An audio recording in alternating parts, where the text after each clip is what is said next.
నమస్తే ఫ్రెండ్స్, నా పేరు మెల్కిజెద గాంధీ. మానవ మేధస్సు మరియు టెక్నాలజీ కలయిక అంటే మీకు ఎలా అనిపిస్తుంది? మన బ్రెయిన్ లోకి ఒక చిప్ పెట్టి మన ఆలోచనలతో కంప్యూటర్స్ ని ఆపరేట్ చేస్తే ఎలా ఉంటుంది? ఇవన్నీ భవిష్యత్తులో జరగబోయే విషయాలు కాదు, ప్రస్తుతం జరుగుతున్న వాస్తవాలు. ఈ న్యూరలింక్ బ్రెయిన్ చిప్ ఎలాన్ మస్క్ ఆధ్వర్యంలో డెవలప్ అవుతున్న ఒక వండర్ఫుల్ టెక్నాలజీ. సో ఈ వీడియోలో మీరు న్యూరలింక్ అంటే ఏంటి, ఇది ఎలా పనిచేస్తుంది, దీని వల్ల కలిగే మెరిట్స్ ఏంటి, డిమెరిట్స్ ఏంటి, మరియు ఫ్యూచర్ లో దీని ఇంపాక్ట్ ఎలా ఉంటుందనే విషయాలను తెలుసుకుందాం. సో ఈ వీడియోని చివరి వరకు చూడండి, ఒక కొత్త విషయాన్ని ఖచ్చితంగా తెలుసుకుంటారు. ఈ న్యూరలింక్ అనేది ఎలాన్ మస్క్ స్థాపించిన కంపెనీ. ఇది మానవ బ్రెయిన్ కు ఒక స్మాల్ చిప్ ని అమర్చే టెక్నాలజీని డెవలప్ చేస్తోంది. ఈ చిప్ ద్వారా మన బ్రెయిన్ తో డైరెక్ట్ గా కంప్యూటర్స్ ని, స్మార్ట్ ఫోన్స్ ని ఆపరేటింగ్ చేయొచ్చు. ఇది బ్రెయిన్ కంప్యూటర్ ఇంటర్ఫేస్ టెక్నాలజీ ఆధారంగా పనిచేస్తుంది. దీని ముఖ్య ఉద్దేశం ఏంటంటే మనుషుల్లో నాడీ సంబంధిత సమస్యలను తగ్గించడం మరియు టెక్నాలజీ సాయంతో బ్రెయిన్ సామర్థ్యాన్ని పెంచుతుంది. ఈ చిప్ మైక్రోస్కోపిక్ ఎలక్ట్రోడ్స్ ద్వారా బ్రెయిన్ లో ఉన్న నాడీ సంకేతాలను గుర్తించి వాటిని కంప్యూటర్ కు పంపుతుంది. సో అలా మనుషులు తమ ఆలోచనల ద్వారానే డిజిటల్ ఎక్విప్మెంట్స్ ని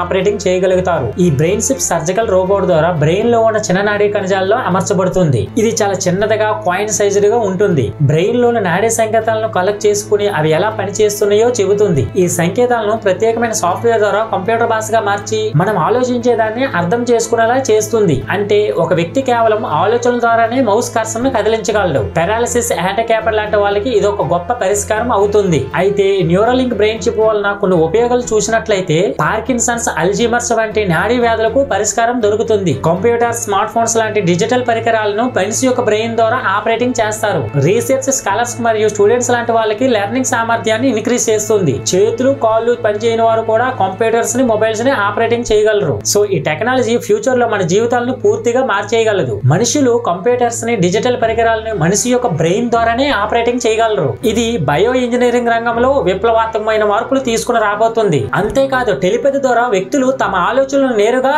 ఒకరితో ఒకరు షేర్ చేసుకోగల సామర్థ్యం కూడా డెవలప్ చేసుకోవచ్చు. సో ఫ్యూచర్ లో మనం కేవలం బ్రెయిన్ ద్వారా కమ్యూనికేషన్ చేసే రోజులు వచ్చేయొచ్చు. అయితే ఈ టెక్నాలజీ చాలా అద్భుతమైనదే అయినప్పటికీ కొన్ని ప్రాబ్లమ్స్ కూడా ఉన్నాయి. అందులో ఒక 3 పాయింట్స్ ని చూద్దాం. ఫస్ట్ వన్, సైబర్ హ్యాకింగ్ ప్రమాదం. అంటే మన బ్రెయిన్ ఇంటర్నెట్ కనెక్ట్ అయితే హ్యాకింగ్ ప్రాబ్లమ్స్ వస్తాయా అనే క్వశ్చన్ రైజ్ అవుతుంది. Second one, operation safety. అంటే మన బ్రెయిన్ లో చిప్ అమర్చే శస్త్రచికిత్సలో ప్రమాదాలు ఉండవచ్చా అనే క్వశ్చన్ కూడా రైజ్ అవుతుంది. ఇక థర్డ్ వన్, బ్రెయిన్ ప్రైవసీ. అంటే మన యొక్క ఆలోచనలు, భావోద్వేగాలు హ్యాక్ అయ్యే అవకాశం ఉందా అనే క్వశ్చన్లు కూడా రైజ్ అవుతాయి. సో ఇలాంటి ప్రశ్నలకు ఆన్సర్స్ కోసం ఇంకా రీసెర్చ్లు జరుగుతున్నాయి. సో ఏది ఏమైనప్పటికీ ఈ న్యూరల్ లింక్ మన భవిష్యత్తును మార్చగలిగే ఒక అద్భుతమైన టెక్నాలజీ అని చెప్పొచ్చు. ఇది ఒక సైన్స్ ఫిక్షన్ లాంటి విప్లవాత్మక టెక్నాలజీ. అయితే దీని ప్రాక్టికల్ యూజ్ ఎలా ఉంటుందో, మన భవిష్యత్తును ఇది ఎలా ప్రభావితం చేస్తుందో వేచి చూడాలి. ఈ న్యూరల్ లింక్ టెక్నాలజీని చూస్తే గనక మనం ఒక కొత్త యుగంలోకి అడుగు పెడుతున్నామని అర్థమవుతుంది. ఈ న్యూరల్ లింక్ వల్ల మన జీవితాల్లో అనేక మార్పులు వస్తాయి.